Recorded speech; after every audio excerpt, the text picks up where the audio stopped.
மறுநாள் காலை வழக்கம் போல் இல்லாமல் மிகவும் புத்துணர்ச்சியுடன் எழுந்தான் கிஷோர். தன் அக்கவுண்டில் உள்ள பணத்தை எடுக்க த நியூ சிட்டி பேங்க் செல்ல தயாரானான். நியூ சிட்டி பேங்க் சென்னையிலேயே பெரிய பேங்க்.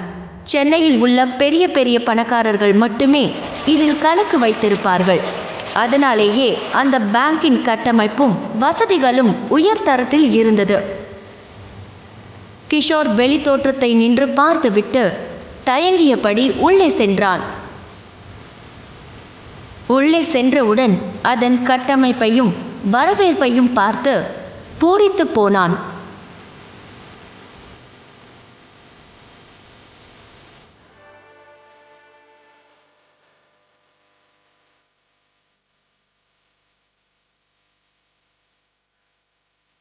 எவ்வளோ பெரிய பேங்க் இல்ல, பயங்கரமா இருக்கு.